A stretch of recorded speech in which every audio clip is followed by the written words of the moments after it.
If you've been thinking about buying your first investment property in St. Louis, this is the video for you. I'll be going through the best strategies, neighborhoods, and how to get started in St. Louis real estate. Hi, I'm Ben, your St. Louis real estate ninja. I own over 35 doors in St. Louis. I'm a licensed realtor, property manager, and investor in the area. If you want to talk about St. Louis real estate, that's what I'm here for. Feel free to text, email, or call me. I would love to talk to you about what you're trying to accomplish in St. Louis. Other than that, let's get to it.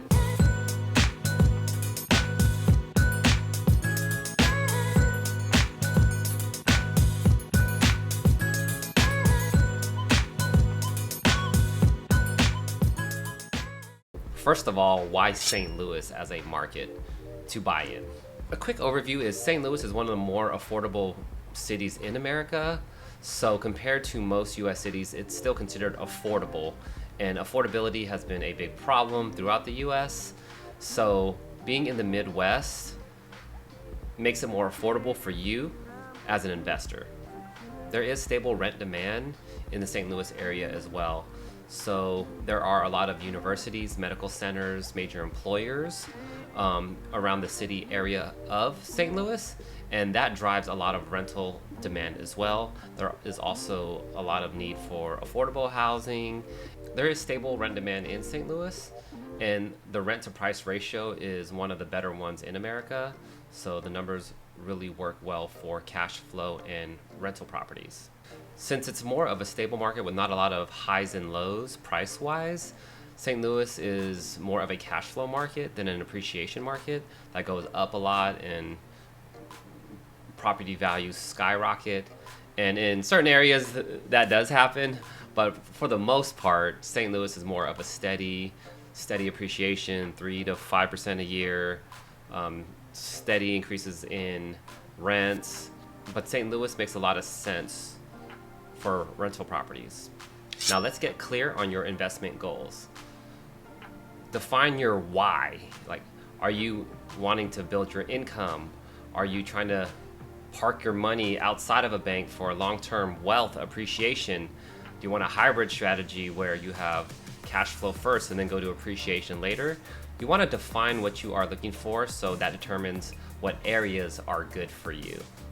If you want steady returns, steady cash flow, you want to be in those B and C class areas. If you want appreciation, go to the more A and B class neighborhoods. That might be along the central corridor. Then you want to learn your neighborhood classes for St. Louis. So there are 4 classes of neighborhoods. There's A, B, C, and D class neighborhoods. So the A class neighborhoods are the most expensive. They have the lowest returns, much safer. A class neighborhoods could be like Clayton, Central West End, Kirkwood. And then there's D class areas that are very distressed and a lot of crime, and the property values are really low. And those are not great investments for beginners unless you really know what you're doing. Then there's C class neighborhoods that have higher cash flow, blue collar, middle grade school districts. Then we have those B class areas that are balanced cash flow and appreciation, places like St. Anne, Overland, parts of South City. I consider those B-class areas. Now we want to choose your entry strategy. What do you want to do? Do you want to buy a duplex, a fourplex, a single family? And do you want to house hack it? Do you want to live in one and rent out the rest? Or do you want to buy a single family? Single families can be easier to manage, steady demands for families. They usually stay there longer if they're in the suburbs. So that can be a way to start as well. Do you want something more turnkey or more something value add? So turnkey is easier, everything's ready to go, ready to rent. Sometimes the tenant's already in it. So good to go there. You pay a little bit more, but you don't have to get it up and running. So if you buy a property that needs some work to get rent ready, that's money and time and contractors. So, but if you're willing to do that, you can add value there.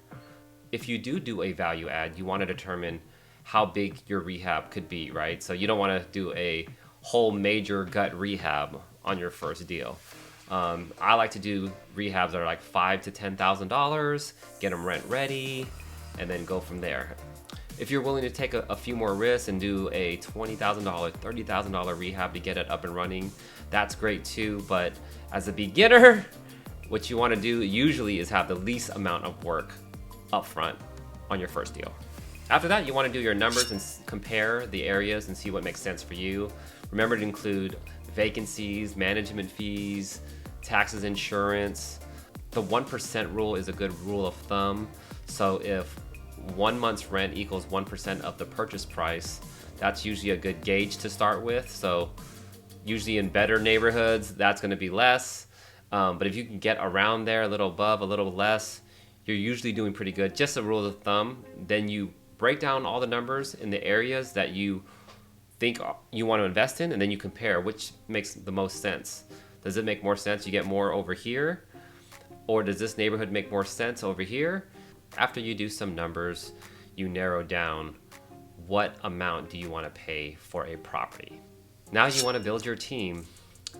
There is a team you need if you want to manage rental properties.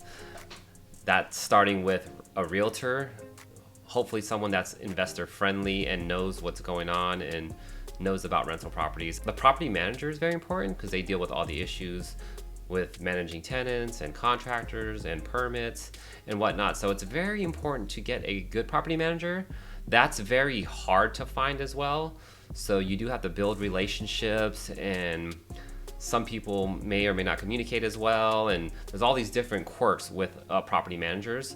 And a lot of times the first property manager you deal with, you might not stay with forever.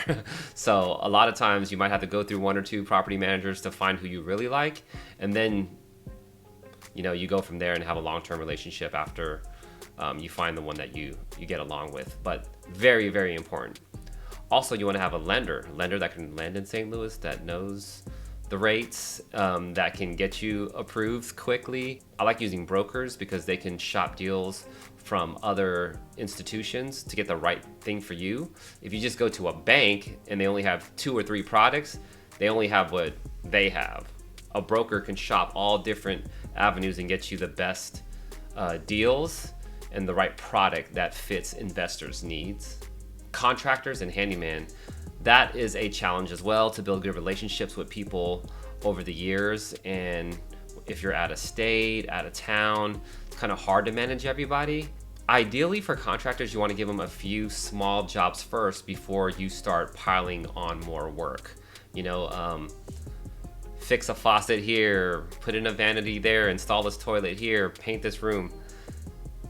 Those are all different jobs. Then once it comes time to do a moderate rehab, then you have a few jobs under your belt and you built a relationship with them. So it's really hard at first to do a big job because you don't have those relationships, and then things get delayed, you'll be frustrated.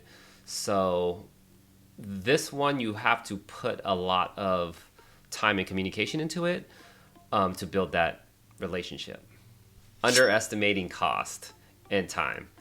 So it's really hard to get a good gauge on how long a project should last and how long it will last.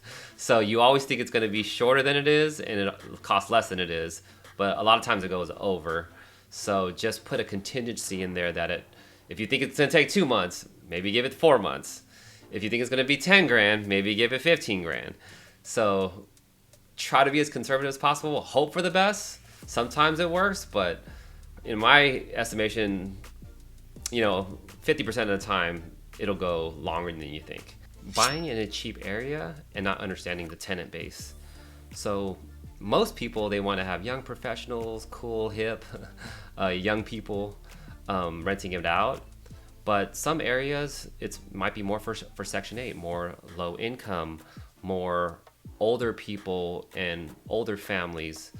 And those are usually further away from the city. So kind of talking to property managers, understanding what type of tenants will you get here, what type of tenants will you get over here. You have to know that before you make a decision instead of just buying off of price. St. Louis is one of the best cash flow markets in America, but you need the right goal and strategy if you want to succeed. So if you want to talk about St. Louis real estate, that's what I'm here for. feel free to email, text, or call me. I'd love to talk to you about what your goals are and what you're trying to accomplish in the area. I also have this other video here that breaks it down more about rental properties in St. Louis. I think there's some value here as well. So if you want to check it out, feel free and click that video. But other than that, I'll see you on the next one.